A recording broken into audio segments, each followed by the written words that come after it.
Hello, welcome to Merchant Engineering College Electrical Department. We discuss about the semester 6 measurement subject, and we discuss now new chapter 3 measurement of parameter. હવે આપણે પહેલું chapter પતી ગયું છે, બીજું chapter પણ પતી ગયું છે અને લાસ્ટ ચેપ્ટર પતી ગયું છે. વચ્ચેના 3 ચેપ્ટર બાકી છે, ત્રીજું, ચોથું અને પાંચમું, જે આપણે હવે સ્ટેપ બાય સ્ટેપ કમ્પ્લીટ કરશું. થોડી એક ગેપ વધારે આવી હતી બીકોઝ હું 8મા સેમિસ્ટરનો સબ્જેક્ટ પૂરા કરતો હતો, કારણ કે એમની એક્ઝામ હવે નજીક છે ઓનલાઈન. ઓકે, આપણી પણ ઓનલાઈન થશે. હા, તે ઘણા બધા પ્રશ્નો છે. ઓકે, પણ એ બધા વિશે વિચાર્યા વગર આપણે આપણું સ્ટડી કરવાનું કરીએ. ઓકે, આઈ હોપ તમે બધા હેલ્ધી હશો. ચલો, હવે આપણે વાત કરવી છે કે જે મેઝરમેન્ટ ઓફ પેરામીટર્સ એટલે કે આપણામાં રેઝિસ્ટન્સ હોય, ઇન્ડક્ટન્સ હોય, વોલ્ટેજ હોય, કરંટ્સ હોય, તો એ બધાના મેઝરમેન્ટ્સની અંદર શું ભણવાનું છે આપણે, તો કે એના જે ઇન્સ્ટ્રુમેન્ટ છે એના વિશે, કારણ કે આપણે મેઝરમેન્ટ કરવાનું છે અને મેઝરિંગ ઇન્સ્ટ્રુમેન્ટ આપણા સબ્જેક્ટનું નામ જ છે. તો આજના જે આપણું ચેપ્ટર છે એની અંદર એ મીટર અને વોલ્ટ મીટર જે નોર્મલી આપણે યુઝ કરતા હોય છે, તો એ મીટર અને વોલ્ટ મીટરની આપણે જો એમની કેપેસિટી વધારવી હોય, એને એક્સટેન્ડ કરવા હોય તો શું કરી શકાય, એના માટેની વાત છે. ઓકે, તો જો આપણે વાત કરીએ, the moving coil instrument has a coil wound with very fine wire. એટલે મીન્સ કે મૂવિંગ કોઇલ ઇન્સ્ટ્રુમેન્ટ હોય એના ઉપર કોઇલ વાળેલી હોય, કોઇલ જેવું બનાવેલું હોય વાયરવાળી. It can carry the maximum current about the 50 milli ampere, means કે 50 મિલી એમ્પિયર સુધી કેરી કરી શકે, અને એની અંદરનો જે વોલ્ટેજ ડ્રોપ છે એ 50 મિલી વોલ્ટ સુધી થઈ શકે.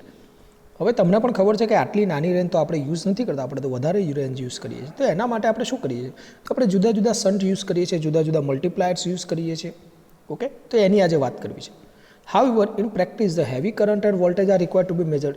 ઇન આપણે પ્રેક્ટિકલી તો આપણે વધારે વોલ્ટેજ અને કરંટની જરૂર પડે છે માપવા માટે. Therefore, it becomes the necessity that the current and the voltage being measured be reduced and brought within the range of the instrument. એટલા માટે આપણે વોલ્ટેજ અને કરંટને પાછા રિડ્યુસ કરીને આપણે મીટરની રેન્જમાં લાવવા પડે અને એને મેઝરિંગ કરવા પડે. And there are the various common device extending the range of the instrument. એટલે કે મીન્સ કે એવા ઘણા બધા ડિવાઇસીસ છે કે જેથી આપણે ઇન્સ્ટ્રુમેન્ટની રેન્જ ઇમ્પ્રૂવ કરી શકીએ છીએ, જેવી રીતે શન્ટ છે, મલ્ટીપ્લાયર્સ છે, અને બંનેની આજે આપણે ચર્ચા કરવાની છે. ઓકે, તો શન્ટ અને મલ્ટીપ્લાયની ચર્ચા કરીએ. થોડું મોટું કરું તમને વધારે મજા આવશે. ઓકે, હા, અરે યાર શન્ટ જતું રહ્યું, આને નીચે લઈ લઈએ. ઓકે, હા, તો મજા આવશે. ચાલો, ઓકે, આને અહીંયા રાખો, નડે છે બરાબર ને? હા, હવે સારું દેખી શકતા હશો તમે. ઓકે, હા, તો પહેલી શન્ટની વાત કરીએ.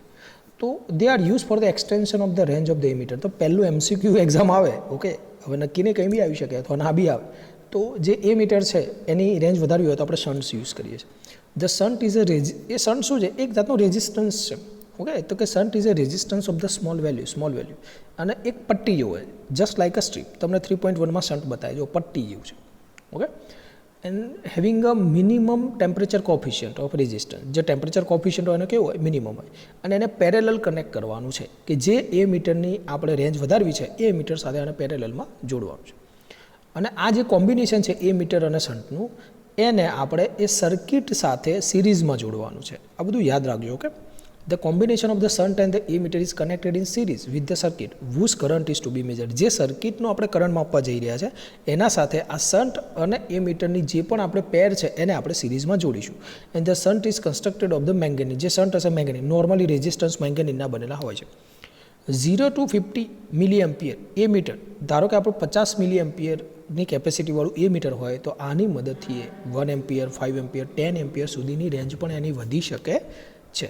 એના પછી મિત્રો વાત કરવી છે મલ્ટીપ્લાયરની. તો મલ્ટીપ્લાયર છે એ શેના માટે? કે વોલ્ટ મીટરની રેન્જ વધારવા માટે છે. જેવી રીતે શન્ટ એ મીટરની રેન્જ વધારે છે, એવી રીતે મલ્ટીમીટર છે એ આપણા આ મલ્ટીપ્લાયર છે આપણા વોલ્ટ મીટરની રેન્જ વધારે છે. કે they are use for the extension of the range of the voltmeter. And the multiplier is a non inductive high resistance. એ શું છે? Non inductive high resistance material છે અને કનેક્ટેડ ઇન ધ સિરીઝ. જો આને multiplier છે ને સિરીઝમાં જોડાય છે. Okay, with the instrument whose range is to be extended. જેની પણ રેન્જ આપણે વધારવી હોય, જે પણ વોલ્ટ મીટરની રેન્જ વધારવી છે એના સાથે આને સિરીઝમાં જોડવાનું. જ્યારે શન્ટ પેરેલલમાં લાગતું હતું. તો MCQની અંદર આ બધા જ પ્રશ્નો હોય ભાઈ. ઓકે, બીજું ધ કોમ્બિનેશન ઇઝ કનેક્ટેડ. હવે આ જે કોમ્બિનેશન છે સિરીઝની અંદર આપણે મલ્ટીપ્લાયર અને વોલ્ટ મીટર બંને જોડી દીધા, અને એનું જે કોમ્બિનેશન છે એ જેનો વોલ્ટેજ માપવો છે એની એક્રોસમાં જોડાશે, એટલે પેરેલલમાં જોડાશે. ઓકે, તો અહીંયા આપણે વાત કરી શન્ટ અને મલ્ટીપ્લાયરની.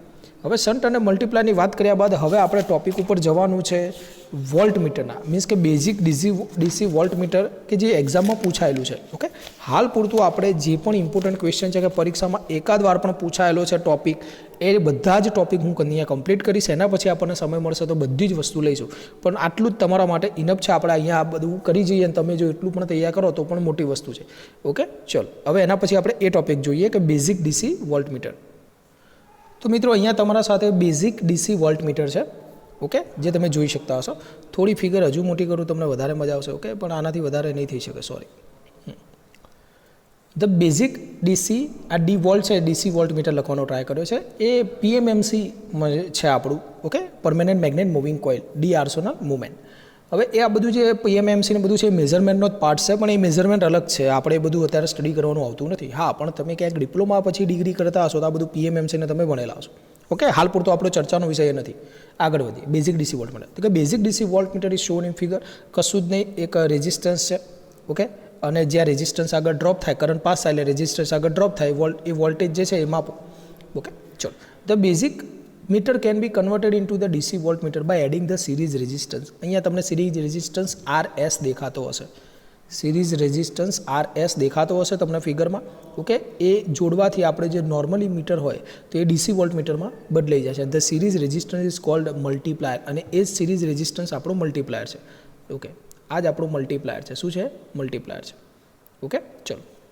The function of these resistance is to control the current passing through the meter. આ જે સિરીઝ રેઝિસ્ટન્સ RS છે એનો એમ શું છે? આપણને આપણે એને કેમ જોડી રહ્યા છે? એનું ફંક્શન શું છે? એનું કાર્ય શું છે? તો એ આપણા જે કરંટ અંદરથી સર્કિટમાંથી પાસ થશે એને કંટ્રોલ કરશે.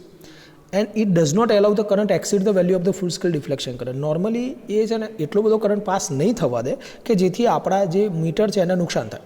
ઓકે, અને ફૂલ સ્કેલ ડિફ્લેક્શન આવે એનાથી રોકશે. And this series resistance is denoted by the RS. S for series, RS. The DC voltmeter is used to measure the voltage drop between the 2 points in a DC circuit. Means કે આ બે point વચ્ચે જ્યારે પણ આ current જશે અને જે રેઝિસ્ટન્સને એક્રોસમાં ડ્રોપ થશે, આ R ઇન લખ્યું છે, R ઇન્ટરનલ અને ઇન્ટરનલ રેઝિસ્ટન્સ જે હોય મીટરનો એની એક્રોસમાં જે પ્લસ માઇનસ જે વોલ્ટેજ ડ્રોપ થાય એ માપવાનો છે. The DC voltmeter is used to measure the voltage drop between the 2 points in the DC circuit. એના પછી નેક્સ્ટ ઉપર આવીએ તો કે two measure the DC voltage, the voltmeter is connected to these 2 points with proper polarity. Proper polarity પ્રમાણે આપણે એને ત્યાં આગળ સેટ કરવાનું છે. તો વોલ્ટેજ કેટલો મળશે? V ઇનપુટ કેટલું હશે? તો V is equal two IR. આપણને ખબર છે સૂત્ર શું છે? જો V is equal two IR. હવે કરંટ તો ખબર છે કે I ઇન્ટરનલ, આ IN લખ્યા છે, I ઇન્ટરનલ. અને રેઝિસ્ટન્સ કેટલા છે? કે બે છે. એક સિરીઝ રેઝિસ્ટન્સ પણ છે અને એક ઇન્ટરનલ રેઝિસ્ટન્સ પણ છે. તો RS ઇન્ટુ RIN. તો IM શું હશે? તો કે ફૂલ સ્કેલ ડિફ્લેક્શન કરંટ હશે. RS એ આપણો સિરીઝ રેઝિસ્ટન્સ હશે કે જે મલ્ટીપ્લાયર તરીકે વાપર્યો છે. RIN એટલે કે ઇન્ટરનલ રેઝિસ્ટન્સ છે. અને અહીંયા RIN નહીં, અહીંયા V આવે. ઓકે, આ V છે, તમે ધ્યાન રાખજો. V એટલે ઇનપુટ DC વોલ્ટેજ. એ શું છે? V છે. આ V ઇનપુટ છે. એટલે કેમ આવું થાય? હા, V ઇનપુટ છે. ઓકે, એટલે તમે ચોપડીમાં સુધારી દેજો. ઓકે, ચલો. એના પછી બેઝિકની અંદર થોડા આગળ વધીએ. ઓકે, હા. તો કે the value of the multiplier should be selected properly. હવે આ જે મલ્ટીપ્લાયરની જે વેલ્યુ છે એ આપણે પાછી વ્યવસ્થિત રીતે સિલેક્ટ કરવી પડે. તો પછી એની વેલ્યુ કેવી રીતે શોધીશું? તો જો આપણા જોડે સૂત્ર જ છે, V is equal to R is equal to V by I. હવે I ઇન્ટરનલ, V પણ ઇન્ટરનલ. R કેટલા છે? બે છે. RS સિરીઝ અને R ઇન્ટરનલ બે છે. એમાંથી RSને આપણે સૂત્ર કરતાં બનાવીએ તો R ઇન્ટરનલ ક્યાં જશે? બરાબરની સામે. તો આપણને મલ્ટીપ્લાયરની વેલ્યુ આ રીતે મળી શકે. જોઈ લો તમે. ઓકે, ચલો. એ વાત થઈ ગઈ આપણા બેઝિક DC વોલ્ટ મીટરની. એના પછી આપણે એક ઇમ્પોર્ટન્ટ ટોપિક વિશે વાત કરવાની છે, multi range voltmeter. Okay, ચલો એના ઉપર જઈએ. ચલો મિત્રો, તમને સ્ક્રીન ઉપર મલ્ટી રેન્જ વોલ્ટ મીટર દેખાતું હશે. હવે નામ ઉપરથી જ આઈડિયા આવી જશે કે ભાઈ આમાં શું છે. એક જે સ્વિચ S છે એને હું જુદી જુદી જગ્યાએ V1, V2, V3 up to V4 સુધી લઈ જઈ શકું છું. ને એ પ્રમાણે મને જુદા જુદા વોલ્ટેજના રેન્જ મળશે. ઓકે, એટલે કશું જ નહીં, આગળની ફિગરમાં ખાલી તમે સ્વિચો એડ કરી દેવાની છે અને એટલા મલ્ટીપ્લાયર વધારાના આવશે, R1, R2, R3, R4. Simple. તો કે as the name indicates the multi range voltmeter gives the different voltage range. તમને જુદી જુદી વોલ્ટેજ રેન્જ આપશે. To convert the basic DC voltmeter into multi range, ધારો કે મારે કોઈ નોર્મલ DC વોલ્ટ મીટર છે એને મલ્ટી રેન્જમાં કરવું છે તો શું કરવાનું? નંબર ઓફ સિરીઝ રેઝિસ્ટન્સ, મારે જે નંબર ઓફ સિરીઝ રેઝિસ્ટન્સ જે પણ છે, ઓકે, એટલે કે મલ્ટીપ્લાયર યુઝ કરવા પડે, મીન્સ કે R1 R2 R3 R4. ચલો, these multiplier may be connected in shunt or series. આ મલ્ટીપ્લાયર તમે શન્ટ કે સિરીઝમાં જોડી શકો છો. Multiplier connected in the shunt આપણને અહીંયા શન્ટમાં જોડીને આપેલા છે, અને R1 R2 R3 R4 એ આપણા 4 સિરીઝ મલ્ટીપ્લાયર છે. And they are connected in the shunt. And two connect a proper multiplier 4 way switch is use. હવે જેટલા મલ્ટીપ્લાયર હોય એટલા વે સ્વિચ જોઈએ. 3 હોય તો 3 વે જોઈએ, 4 હોય તો 4 વે જોઈએ. Thus the 4 different voltage range are obtained. તમને જુદી જુદી 4 ડિફરન્ટ વોલ્ટેજ રેન્જ મળે. Okay, and this equation of series resistance R1 ની વેલ્યુ કેટલી થાય?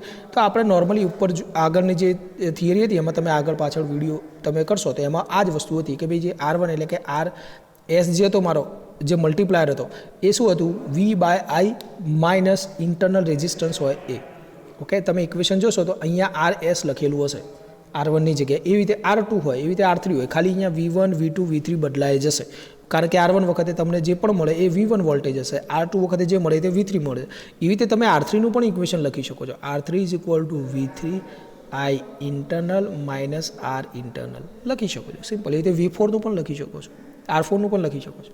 ઓકે, ચલો, તો આ વાત થઈ આપણી નોર્મલ મલ્ટી વોલ્ટમીટરની. એને થોડું વ્યવસ્થિત રીતે બનાવીને પ્રેક્ટિકલ વોલ્ટમીટર બનાવેલું છે બેટા. એને થોડું વ્યવસ્થિત કરીને પ્રેક્ટિકલ વોલ્ટમીટર બનાવેલું છે. તો કે in practical multi range voltmeter the multiplier is connected in series. અહીંયા સિરીઝમાં લગાવેલા હતા, આગળમાં શન્ટમાં હતા. And this arrangement is shown in the figure. તમને ચલો હું અહીંયા લઈ લઉં. ઓકે, ફાવે છે ને? હા, હવે 3 મલ્ટીપ્લાયર જો બધા જે R1 R2 R3 હતા, સોરી, હા, R1, અરે યાર, આ R1 છે, R2 છે, R3 બધા સિરીઝમાં કનેક્ટ કરેલા છે, બરાબર? ઓકે, ચલો, હવે આપણે આવી જઈએ આગળ. તો કે 3 વે સ્વિચ. હવે જો 3 મલ્ટીપ્લાયર છે, 3 વે. આગળ આપણે કેટલા હતા? 4 મલ્ટીપ્લાયર, 4 વે. ઓકે, તો કે 3 way switch is use to select the proper multiplier and this type of the series connection is advantage over the shunt type. આમાં કેવું હોય છે કે આગળ જે આપણે જોયું હતું શન્ટ ટાઈપ કરતાં સિરીઝમાં થોડા ફાયદા છે. કેમ? કારણ કે અહીંયા R1 અને R2 આપણે જે લઈશું ને સ્ટાન્ડર્ડ રેઝિસ્ટન્સ હશે. ઓકે, કે જે ઇઝીલી માર્કેટમાં મળી જતા હોય એવા હોય, બરાબર? ચલો, અને બીજું ઓનલી ધ, હવે જે R1 અને R2 સ્ટાન્ડર્ડ છે અને R3 છે એ સ્પેશિયલ ટાઈપ ઓફ રેઝિસ્ટન્સ આપણે બનાવેલો છે કે જે મેન્યુફેક્ચરર દ્વારા બનાવવામાં આવે પોતાના રેન્જ પ્રમાણે, કે it is manufactured according to the requirement of the circuit. Okay, ચલો, હવે when the switch is at position V1. ધારો કે હવે ચલો, હવે મેઇન વસ્તુ સમજવાની મિત્રો. જોજો V1 ઉપર પોઝિશન હશે, તમને શું લાગે છે? V1 ઉપર જોડી દઉં તો R1 R2 અને R3 આખી સાયકલ આવે. જો તમે શાંતિથી જો તમને પણ આઈડિયા આવી જશે. ધારો કે હું સ્વિચ એસને V1 ઉપર લઉં તો R1 R2 R3 બધા આવે. અને એટલે આપણી આ પહેલું સેન્ટેન્સ થઈ જાય. જો when the switch as position V1 then R1 R2 R3 act as multiplier resistance. બધા 3 3 આવશે. કેમ? કારણ કે સિરીઝમાં છે એટલે સરવાળો થશે. એવી રીતે જ્યારે હું પોઝિશન V2 લઈશ તો એ વખતે છે ને R1 નીકળી જશે. જો ધારો કે હું પોઝિશન V2 લઉં ને એ વખતે અહીંયાથી આખી સર્કલ આવે તો આ R1 એ વખતે નથી આવવાનું. તો આપણે અહીં લખી શકીએ R2 + R3 જ હવે મલ્ટીપ્લાયર રેઝિસ્ટન્સ તરીકે કામ કરશે. અને એવી જ રીતે જ્યારે હું સ્વિચની પોઝિશન V3 લઉં છું, ઓકે, એવી રીતે જ્યારે હું સ્વિચની પોઝિશન ખાલી V3 લઉં છું એટલે એકલો R3 જ આવશે, R1 અને R2 નહીં આવે. ઓકે, તો અહીંયા તમારે ખાલી સુધારવાનું છે, અહીંયા આવશે R3. ઓકે, તમારી બુકમાં સુધારી લેજો. તો R3 act as a multiplier resistance. ચલો, હવે એમાં આગળ વધીએ. તો કે હવે આપણે કશું નહીં, પહેલાં મલ્ટીપ્લાયરની વેલ્યુઓ શોધવાની છે ભાઈ. ઓકે, ચલો, હવે તમને ફિગર ઉપરથી ખબર પડે કે જે V3 વોલ્ટેજ હશે ને એ કેવો હશે? એકદમ લોવેસ્ટ હશે. કેમ? કારણ કે એ વખતે રેઝિસ્ટન્સ મલ્ટીપ્લાયર ઓછા આવે. V1 વાળી રેન્જ સૌથી વધુ આવશે. કે V1 is a maximum voltage રેન્જવાળી આવશે. ચલો, એ જ વસ્તુ છે. હા, બરોબર જ છે. તો કે V3 is a lowest voltage range અને V1 is a maximum voltage range. તમે કહો સાહેબ એવું કેમ? કારણ કે તમે જો V ઇઝ ઇક્વલ ટુ શું થાય? IR, અને રેઝિસ્ટન્સ જેટલો વધારે આવશે એટલી વેલ્યુ એની વધારે આવશે. ઓકે, જો હજુ તમને સમજાવું. ચલો, V1 નું શું કીધું છે? જો અહીંયા સમજો, V1 ને શું કીધું છે? મેક્સિમમ કીધું. V ઇઝ ઇક્વલ ટુ શું હોય? IR. કારણ કે V1 વખતે ત્રણેય રેઝિસ્ટર આવે છે, R1 R2 R3, એટલે V is equal two IR, એટલે ગુણાકાર મોટો થશે. ઓકે, તમે સમજી શકો છો, હવે તમે નાના નથી. The multiply resistance can be calculated as. હવે આ જે મલ્ટીપ્લાયના રેઝિસ્ટન્સ છે તમે કેવી રીતે કેલ્ક્યુલેટ કરી શકો? સિમ્પલ, આપણે ઓમનો નિયમ લગાવીએ. જો હવે આપણે એ વસ્તુ જોઈ છે કે V3 વખતે કઈ પોઝિશન છે? ખાલી V3 વખતે એકલું R3 જ છે. ઓકે, ચલો, તો આપણે લખીએ ઇન પોઝિશન V3 નહીં મજા આવવામાં, હા, in position V3 the multiplier is R3 only. V3 વખત R3 એકલો જ છે, તો ચલો R is equal to V by I લખો તો V3 વોલ્ટેજ, I આ તો ઇન્ટરનલ છે, ઓકે, અને આ રેઝિસ્ટન્સ ટોટલ. પણ R3ની વેલ્યુ કેટલી? તો R3 કેટલો હોય? ટોટલ કેટલો હોય? ટોટલ માઇનસ ઇન્ટરનલને બાદ કરું એટલે મને R3 મળે. ઓકે, ચલો તમે કહો સાહેબ હજુ નથી ખબર પડી. ચલો તો આ ઇક્વેશન જુઓ અહીંયા આવ્યું. R3 બરોબર એમને શું લખ્યું છે? RT minus R internal. તમે કહો ચલો ટોટલ રેઝિસ્ટન્સ કેટલો હોય મને એમ કહો તો? ટોટલ રેઝિસ્ટન્સ સાહેબ ઇન્ટરનલ વત્તા એક્સટર્નલી કંઈ જોડવું એ, વત્તા એક્સટર્નલી કંઈ જોડવું એ, તો એક્સટર્નલી કયો જોડ્યો છે? R3 જોડેલો છે. હવે આ R3ને આપણે સૂત્ર કરતાં બનાવો તો R ઇન્ટરનલ ક્યાં જાય? માઇનસમાં ના જાય બરાબરની સામે, તો આ થઈ નહીં જાય RT minus R in. Okay, ચલો હવે ખ્યાલ આવી ગયો હશે. ચલો હવે ઇન પોઝિશન V2, તો V2 વખતે બે હતા રેઝિસ્ટર, જો R2 અને R3 બંને હતા, તો એ વખતે શું આવશે? કશું જ નહીં, આ જ ઇક્વેશન અહીંયા બરાબરની સામે રહેશે અને બંને છે R3 ને R2 બે છે, તો R3 ને R2 બે આવી જશે. એવી રીતે હવે ધારો કે મારે V1ની વેલ્યુ શોધવી છે, V1ની વેલ્યુ શોધવી છે, તો એ વખતે RT માઇનસ IM જે છે તો એ બરાબરની સામે જે હતું એ જ છે RT minus RIN, RT minus RIN, અને અહીંયા R1 વત્તા R2 વત્તા R3 થઈ જશે. સિમ્પલ, કશું છે જ નહીં અંદર. ઓકે, ફરી એકવાર જોઈ લો તમે વિડીયોની અંદર જ, 1 મિનિટ આપું છું.